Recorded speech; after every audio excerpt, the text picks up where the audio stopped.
मी आश्रमातच राहीन. गोपाल, हे काय बोलतोयस तू?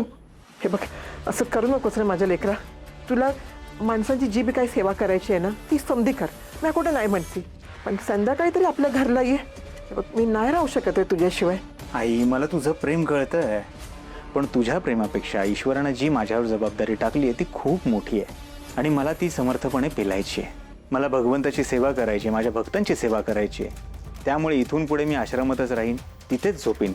आता इथून पुढे आश्रम हेच माझं घरच आहे. तुम्ही आश्रमात राहणार, मी कुठं राहायचं? बायको आहे तुमची, मी नाही तुम्हाला सोडून राहू शकत. ते काय नाही, मी एक काम करते, मी पण तुमच्यासोबत आश्रमात येते. लालेजी, आश्रमात येण्यासाठी समर्पण लागतं, जे तुम्ही नाही करू शकत. मी परमार्थ निवडलाय, तुम्ही संसार निवडलाय, त्यामुळे तुम्ही इथेच थांबा. घर सांभाळा, संसार सांभाळा. हा, हे असलं काहीतरी बोलू ना, स्वतःची सुटका करून घेऊ नका. मी तुमच्यासाठी, आपल्या संसारासाठी किती काय काय केलंय तुम्ही विसरलात. मी एवढं सगळं करू शकते, तर मग हे समर्पण का नाही करू शकत? मी करू शकते आत्या. मी जाऊ शकते आश्रमात राहायला तुमच्यासोबत. गोपाळ, ऐक की.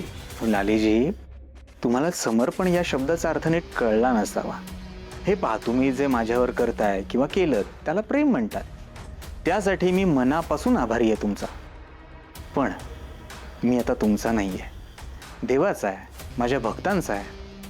मला त्यांची सेवा करायची आहे, त्यामुळे मी आता तुमचा नाही आहे, भक्तांचा आहे. येतो मी. शुभरात्र. गोपाळ, असं काय करतोय गोपाळ? अहो अहो, तुम्ही तरी समजावा की त्याला असं का करतोय तू?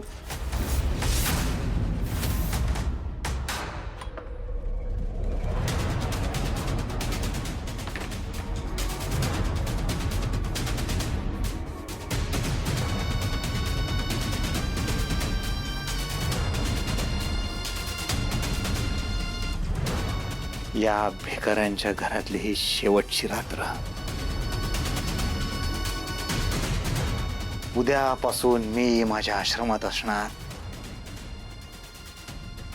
मी माझ्या आश्रमात बादशाह असणार. उद्यापासून नवीन साम्राज्य, नवीन आश्रम, नवीन देवी सिंग जन्माला येणार. पहिल्याच दिवशी गर्दी दिसली पाहिजे. जेवढी जास्त गर्दी तेवढे माझे भक्तगण, जेवढे माझे भक्तगण तेवढं माझ्याकडे येणार दान. गर्दी आणायची कशी? गर्दी दिसली पाहिजे देवी सिंग पहिल्याच दिवशी. काय करू? कशी गर्दी आणू? देवी सिंग, तू ना मेंदू चालवायचं कमी केलंय. गर्दीची चावी आहे आपल्या हातात, सॉरी आपल्या खिशात. फोन कर.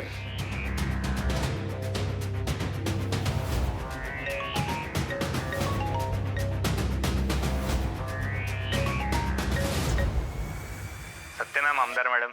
बोला, काय काम काढलं? काही नाही, तुमच्या कृपा आशीर्वादानं उद्या आश्रमचं ओपनिंग करतोय. अरे वा, अभिनंदन. धन्यवाद धन्यवाद. झाला का तयार आश्रम? हो, झालंय. उद्यापासून मी तिकडे शिफ्ट होतोय. त्याच कार्यक्रमाचं आमंत्रण देण्यासाठी मी तुम्हाला फोन केलाय. तुम्ही याल याची खात्री आहे मला. हो, येणार ना. का नाही? काम फास्ट आहे हो तुमचं. लगेच आश्रम बांधला आणि सुरू पण करताय. हे सगळं करणारा मी कोण सांगा बरं? करता करविता तो, मी फक्त निमित्त मात्र. हा, तुम्ही या, मी तुमची वाट बघतोय. हा, भेटू उद्या. ठेवतो. सत्यनाम.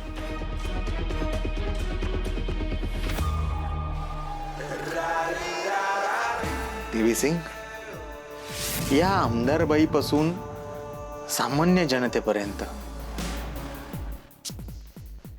देवी सिंग वाक्य दुरुस्ती केली पाहिजे. सामान्य जनतेपासून मुख्यमंत्रीपर्यंत सगळे माझ्या पायाशी लोटांगण घेणार आहेत.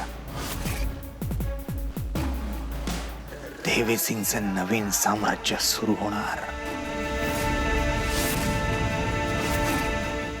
अहो, तुम्ही काही विचार केलाय का नाही ह्याच्यावरती? आहे जेवायला वाटत. काय झालं?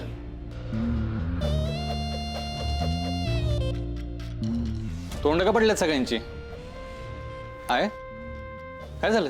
तो बामटा परत पळून गेला काय?